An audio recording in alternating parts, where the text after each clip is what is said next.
Good afternoon, welcome to Market Wrap number 215. Stuart Williamson here at the helm. This week we're going to be covering the reports from Zoopla, from the Telegraph, from Rightmove, what they're saying about the UK property market, what's going on, and then at the end we're going to cover what are the other countries in the world doing to try and address their housing crisis and what might we learn. So basically Zoopla July report, the key takeaways are that half the UK homes increased in price by more than 1% in the first half of 2024. Average house price is up by £2,400, which is good news. 1 million homes in northern England increased by £10,000 or more, which is very good. But at the same time, 6.7 million homes have fallen in value. So it goes to show the inequality of what's going on in the housing market. And they go on to say that it's the north-south divide continues to grow, with the south suffering and the north going up.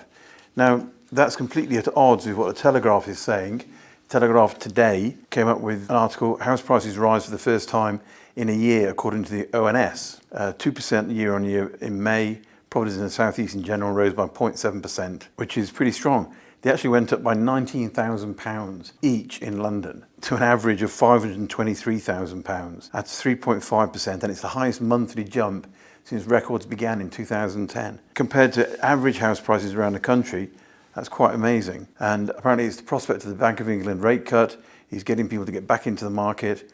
And the quote that the Telegraph uses is, "The figures mark a clear end to the housing market downturn driven by high mortgage rates and the cost of living crisis, which have had the biggest impact on London and the South East, where homes were already the least affordable in proportion to earnings." So what does that exactly mean? It means that earnings to house price ratios have fallen from 11.1 times, to 9.9 times. As we covered in the market wrap last week, that is still the worst ratio since 1870. And if you cast your mind back, or you wouldn't be able to cast your mind back, but if you imagine what the housing market was like in the 1870s, it was big old mansions, big terraced houses. There wasn't a huge amount of smaller stock available. So it's still a pretty shocking figure for London to have. Here's a variety of great quotes. There's a gentleman called Anthony Codling, who's at RBC Capital Markets. He says, "Wages are rising, cost of living pressures are easing, and even in May there was an optimism that a Labour government would be pro-growth, and this has come out ahead in the polls, and this has proven to be the case. With the prospect of the bank rate cut in September, we expect house prices to move up, not down, in the coming months." Elliot Jordan Doak, special name, an economist at Pantheon Macroeconomics, goes on to say, "We think house prices gains should accelerate again with rates falling and real incomes rising continuously. All in all, we think the house prices will gain 3% in 2024, but May's official house price data suggests it could even be more than that." Now, we had a presentation last week from Capricorn Mortgages. They had some very good research from Capital Economics, which said that they expected the average interest rate to be 3.5% over the next 5 years. So that for onshore lenders is good. For us offshore, it means we're looking at potentially 4.5%. But if you're getting a 6% rental yield or thereabouts, even with all the extra costs, you're still going to be breaking even or getting into the profit, starting to erode that mortgage away, which is what it's all about. So that's very positive for London. And it would indicate, when London starts to turn, the rest of the country does follow. Rightmove report basically says potential base rate cut bodes well for the autumn housing market. And they're saying that they do believe that because the base rate will be cut in the autumn, probably up to 3 times, and Keir Starmer will take the plaudits for having done so well and turn the property market around. He says that the Rightmove report suggests that the number of sales agreed is up 15% year on year compared to last year, and that was when they were preaching a peak in mortgage rates. This compares to last month, where mortgage rates are on the way down. So they expect house prices to go up this year. That's the Rightmove's view. What are other countries around the world? What are they doing?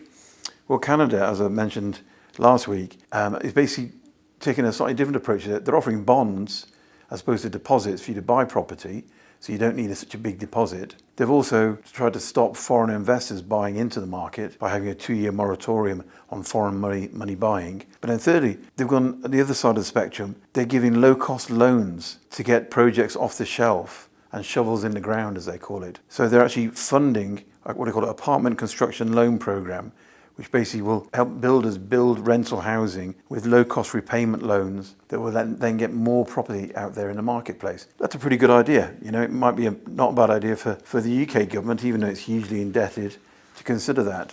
New Zealand is scrapping tax incentives for investors on property. Property values in New Zealand have increased nearly 8 times faster than income, with prices up 27% according to CoreLogic. And so basically they're trying to take away the tax incentives for investors to buy property, which is pretty much what they've tried to do in the UK.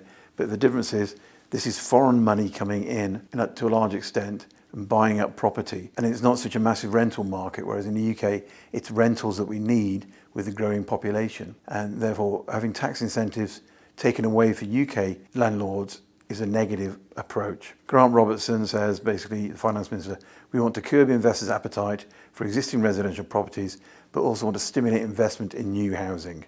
So they're giving tax breaks on new developments, not existing developments. Okay, thirdly, in Australia, Commonwealth and state government initiatives such as home builder, first home buyer schemes have boosted market activity and have lowered stamp duty. So it's an excellent thing to do because it makes people more willing to buy because they don't have such a high stamp duty pain to go through. And this is again a thing we've talked about before.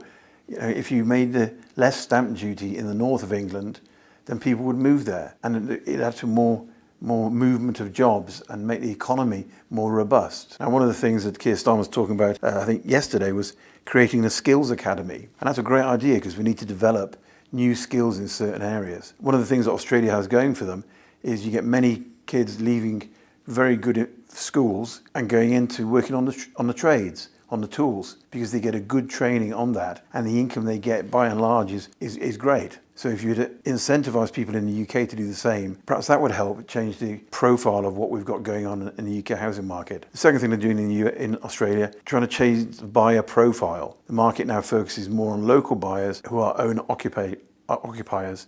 Developers adapting to this shift would likely get better sales results, i.e. they don't want the foreign money coming in again, which is a very common theme we're getting in Sydney, which is a market I know quite well. So there's loads of great ideas that they could be thinking of, the UK government, that they could bring in. It's not just about punishing people for being a landlord and rewarding people who are tenants. So there we go, that's Market Wrap done for this week. Do comment, do like, subscribe, or don't like, it's your choice. Thank you very much. Cheerio.